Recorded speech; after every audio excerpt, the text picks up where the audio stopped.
Franco Vlog. Please subscribe. Morning mga kalingap, supportan po natin si G. Franco. So, ayun guys, magandang buhay po sa ating lahat. This is G. Franco Mix Vlog na bumabati ng magandang buhay kahit mahirap ang buhay. So, ayun guys, iba ang boses natin dahil nga may flu tayo, no? Pero pasok pa rin sa trabaho.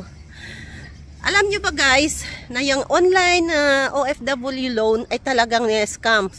Guys, 12 na online OFW na ang sinubukan ko. 12.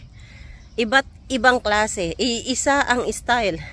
Kung hindi card number ang kukunin sa inyo, ay ang ipapalagay nila ay account number, pero pagdating na sa sinasabi nilang walang collateral, wala kang kukunin kahit piso. Pero pagdating na sa sasabihin lang, approve na yung business, approve na yung loan business nyo or yung OFW loan nyo, ay kailangan nyo magbigay ng 10%. 10% or 14K or 15K or magkano ang hingiin sa inyo. Talagang ako'y sinubukan ko na talaga lahat yan, tinry ko. Dahil gusto kong ma-prove na talagang scam siya.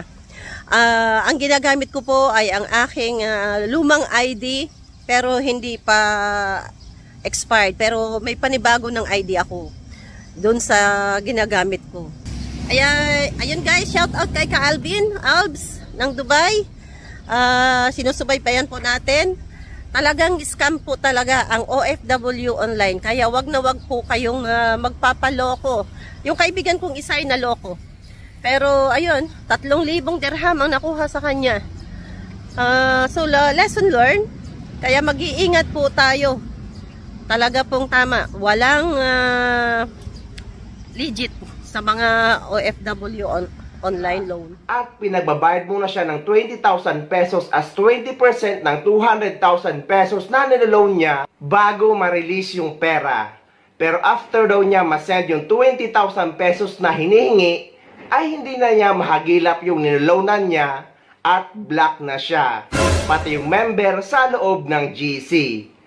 Actually guys, may post si Bong Concha tungkol dito na isang OFW ang nabiktima naman ng 100,000 pesos dahil sa online loan. At may caption pa siya na walang manloloko kung walang magpapaloko.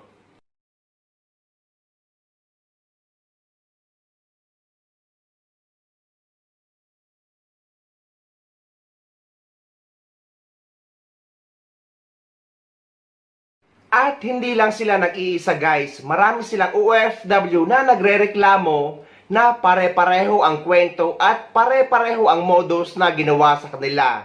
Eto guys ang tandaan nyo, walang legit na online loan na nagpapaloan para sa mga OFW.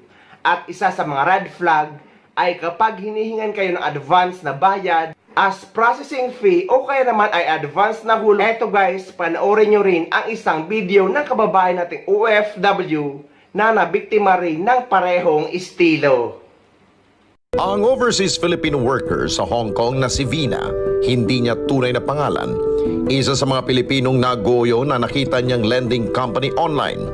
Sakto lang naman po sana sa pamilya, kaya lang nagkulang pa rin po Naisipan kong nung may nakita ako dun sa page ng Facebook na OFW loan, nakala ko po legit. Kasi may nahiram po kasi ako na pera na nagamit nung kasal ng anak ko. Kaya sabi ko, i-try ko nga itong loan na to, baka sakaling makakuha tapos para makabayad na ako. At dahil nakabase sa Maynila at maraming likes at subscribers sa kanilang page, kumagat siya at ang iba pa niyang kasama sa alok nito. Nung una po, nag-chat po ako. Sabi ko, how po? May nag-assist po sa messenger. Sabi niya, if you kung talagang willing daw ako, i-install ko daw yung Telegram. At may loan officer na mag-a-assist po sa akin sa Telegram. Dito na muling pumasok ang modus ng mga manggagancho. Sabi, verified daw niya yung mga documents ko. Tapos after an hour, sinabi na qualified daw ako. Ang mga kasabwat kasama ni Vina sa group chat. Tapos may ginawang GC, sabi niya, may kasama akong dalawa, bali 3 kami na maglolo ng 200k po. Inad po ako sa GC. Ako na, sabi niya po nakuha na daw niyo yung loan. Nagbigay po siya ng 20,000. Umabot sa 47,000 pesos ang nakulimbat kay Vina. Nag-PM pa nga po ako doon sa kasama sa GC.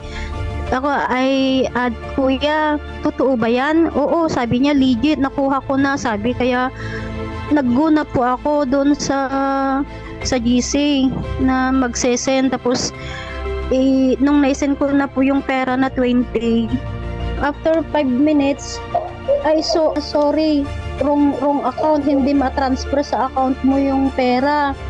Na unfreeze account, sabi niya.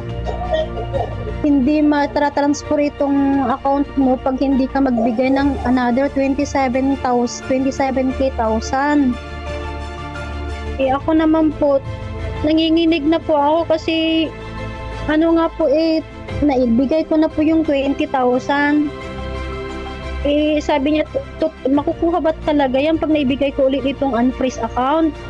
Sabi ko po, oo, naniwala po ako, ma'am, kaya yun, naibigay. At dahil dito, halos 3 buwan na siyang hindi makapagpadala ng pera sa pamilya, mabayaran lamang ang mga nahiram niyang pera. Nung naibigay ko na po ulit yung panibagong 37, sabi magbibigay na naman daw po ako ng panibagong 17k, wala na po akong maibigay. Wala na po, soko na po ako nung sinabi kong i-refund ko na. Ito sa kanya. Sa ngayon, doble kayod at pinapayuhan ng mga kapwa niya OFW na huwag nang maniwala sa ganitong mga modus. Kung pwede po sana mahinto na po yung mga ginagawa nila ng mga ganyan. Marami po kaming na-scam ng mga OFW po dito. May kasakatanayan nga po, may GC po kami, halos mga 30 plus kami na iba-ibang bansa po. Huwag na pong magtiwala lahat sa social media. Tsaka shout out kay Ka Alvin Alves ng Dubai. Shout out at maraming salamat sa iyong mga videos, mga tips na aming sinusubaybayan. God bless, kabayan. Ingat ka dyan. Sana'y magkita tayo soon.